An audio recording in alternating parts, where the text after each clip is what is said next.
तो कुलदीप सेंगर, आज आपको बता दें कि सजा का ऐलान होना है। कुलदीप सेंगर को दोषी करार कल दे दिया गया था 30 हजारी कोर्ट के द्वारा।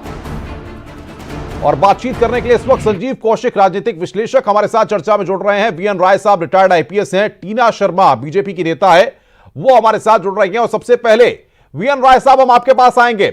जिन जिन धाराओं में कुलदीप सेंगर को दोषी करार दिया गया है 30 हजारी कोर्ट के द्वारा, आज के अगर फैसले की बात करें, सजा के ऐलान की बात करें, कानून से आप भली भांति वाकिफ हैं, इतने लंबे वक्त तक आपने सेवाएं दी हैं, क्या आपको लग रहा है क्या फैसला आ सकता है सजा पर? देखिए, जिस तरह के कमेंट्स कल न्यायाधीश ने किए हैं, मुझे लगता है कि जो मैक्सिमम सज़ा होगी वही शायद उन्हें मिलेगी। और इस मामले में मैक्सिमम सज़ा आजीवन कारावास हो सकती है। तो अगर जिन धाराओं की अगर हम बात कर रहे हैं, उन धाराओं को लगातार हम दिखा भी रहे हैं। 120 बी की बात करें, पॉक्सो की बात करें, 363 की बात करें, 366 की बात करें, आपको लगता है कि इसमें उम्र कैद की सजा कुलदीप सेंगर को मिल सकती है? आज यहाँ कल जिस तरह न्यायाधीश ने अपने कमेंट्स किए थे, जो जजमेंट जिसमें उन्होंने इन्हें दोषी ठहराया है जी, जिस तरह के कमेंट्स किए जा रहे थे, उनसे तो मेरा अनुमान है कि इन्हें आजीवन कारावास मिलना चाहिए। ऐसा नहीं लगता आपको वीएन राय साहब कि जब हम इस तरह के मामलों को देखते हैं, जब किसी लड़की के साथ इस तरह की घटना सामने आती है और हम इस तरह के मामलों को देखते हैं जिस पर सियासी रोटियां भी सेकी जाती हैं, तमाम तरह के बयान भी होते हैं, इस पर अदालत को एक बड़ा स्टेप लेकर के एक नजीर पेश करनी चाहिए ताकि कहीं ना कहीं उसका मैसेज दूर तक जाए? देखिए, मुझे नहीं लगता अदालत इसमें क्या कर पाएगी, क्योंकि इसमें तो पूरी तरह से उत्तर प्रदेश की सरकार की संलिप्तता दिखाई दे रही थी। लगातार राजनीतिक आका उन्हें बचाने की कोशिश कर रहे थे सेंगर को, और जो उत्तर प्रदेश पुलिस का रुख था या जो आचरण था वो भी कोई बहुत संदेश से परे नहीं था। फिर उन्होंने जज ने सीबीआई के ऊपर भी टिप्पणी की है। सीबीआई भी जाहिर है कि पॉलिटिकल कारणों से ही इसमें बहुत धीमे धीमे चल रही थी। जब मीडिया ने इस मामले को उछाला, जो ह्यूमन राइट्स एक्टिविस्ट थे वो बाहर आए, स्त्री अधिकार संगठन आए, अदालतों का हस्तक्षेप बढ़ा, तब जाकर के इसमें तेजी से कार्रवाई होनी शुरू हुई।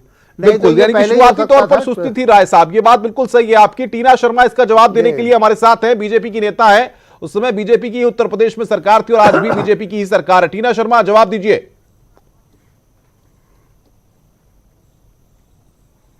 देखिए, पॉक्सो का जो कानून है या जुवेनाइल लॉज है या एंटी रेप लॉज है, इन सबको जो स्ट्रिंजेंट पनिशमेंट्स इसकी और भी स्ट्रॉन्ग की गई हैं, वो हमारी सरकार में की गई हैं। तो ये तो मुझे लगता है कि लोगों को भूल जाना चाहिए कि चाहे वो हमारी पार्टी का कोई व्यक्ति हो या कोई बाहर का हो, उसको सजा नहीं होगी और उसका केस जो है वो मीडिया ग्लेयर में नहीं आएगा। मुझे लगता है कि इन चीज़ों को कुछ टाइम तक आप एस्केप कर सकते हैं, लेकिन एक लंबी इसमें लड़ाई जो हमने जुडिशरी के मामले से देखी है या हमने प्रशासन के मामले से देखी है, वो हमें ऑफ कोर्स वो है। निर्भया के बाद उसमें चेंजेस आए हैं, महिलाएं बाहर निकली हैं, रिपोर्ट की है निर्भया गैंगरेप में, जबकि मैं भी निर्भया गैंगरेप में इंडिया गेट और जंतर मंतर पे थी और हम उसी समय मैं सारी बातों से टीना शर्मा आपकी सहमत हूं, लेकिन मैं यहां पर बात कर रहा हूं उत्तर प्रदेश में आपकी सरकार है, आपकी पार्टी की सरकार है।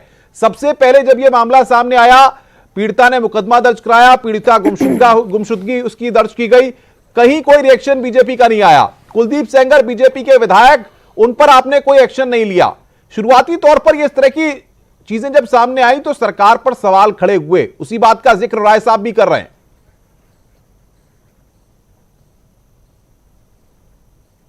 सरकार पे सवाल, हर सरकार पे सवाल खड़े होते हैं। आप ये बताइए, पार्लियामेंट में जो लोग बैठते हैं उनकी जो क्वालिफिकेशन है या क्रिमिनल केसेस है, वो हमेशा हमें ये देखने को मिलता है कि हर सरकार पे सवाल खड़े होते हैं। लेकिन ये कहना कि हमारी तरफ से कोई बात नहीं हुई या हमारी तरफ से कोई आवाज नहीं आई, ये थोड़ा ज्यादा होगा, क्योंकि मुझे ऐसा लगता है कि कहीं ना कहीं इतनी जल्दबाजी में किसी भी चीज पे आ जाना और किसी भी चीज को पिकअप कर लेना कई बार सही नहीं भी होता है। आप सामाजिक परिपेश में जो लोग रहते हैं उनके ऊपर बहुत सारे इल्जाम ऐसे भी लगते हैं, ऐसा जरूर नहीं है कि वो अपने आप में सच ही हो। लेकिन अगर इस तरह का एक केस है तो क्या कुलदीप सेंगर के साथ पार्टी का कोई व्यक्ति खड़ा है? इतना कुलदीप सेंगर का रसूल बोलता था, इतनी तूती कुलदीप सेंगर की उन्नाव में और बाकी जगह पर बोलती थी, इतने पॉलिटिकल कनेक्शंस थे कि जनवरी 2017 में आपको अपनी पार्टी में उनको लाना पड़ा। आपको ये भी नहीं भूलना चाहिए कि मुलायम सिंह, आजम खान टाइप के क्रिएचर्स भी आपके पास यूपी में हैं। और आजम खान और मुलायम सिंह यादव तो ये कहते थे कि लड़के तो लड़के हैं, इनसे गलती हो जाती है। तो इस तरह का माइंडसेट है वहां के लोगों का। तो आप क्या कुलदीप सिंह सेंगर के समर्थन में खड़े हो रही हैं इस बात को कह करके? टीना शर्मा, क्या मानूं, आप कुलदीप सिंह सेंगर के साथ खड़ी हैं? आता था और इसी तरह का माइंडसेट है। बीजेपी अब भी साथ खड़ी है कुलदीप सेंगर के पार्टी से निकालने के बाद? इस माइंडसेट को तोड़ने में योगी सरकार ने बहुत हद तक कामयाबी पाई है, इसको भी नहीं भूलना चाहिए। नहीं, अब भी आप कुलदीप सिंह सेंगर के साथ खड़ी हैं क्या? अगर आप मुलायम सिंह यादव या आजम खान की बात कर रही हैं, हमने देखी है, चाहे वो मायावती का दौर हो, चाहे वो अखिलेश का दौर हो, वैसा तो गुंडागर्दी आपको देखने को आज नहीं मिलता ना। मैं आऊंगा टीना शर्मा, लगता है अब तक मेरी आवाज नहीं पहुंच पा रही है। संजीव कौशिक हमारे साथ राजनीतिक विश्लेषक हैं। संजीव जी, सवाल यह होता है, जो भी पार्टी सत्ता में है, अगर वो अपनी पार्टी के विधायक या नेता को बचाने की कोशिश करती है तो सवाल उठेंगे और उठते रहेंगे।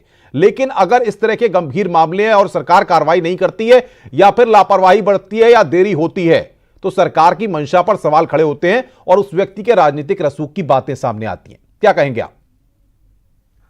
मुझे लगता है कि टीना शर्मा शायद जो दोषी करार दिया गया है कुलदीप सेंगर को, किस बेस पे दोषी करार दिया गया है और कोर्ट ने क्या क्या टिप्पणियां की है, यदि वो पढ़ लेती तो शायद इनको ज़्यादा बेहतर होता कुछ बोलने में और समझने में भी।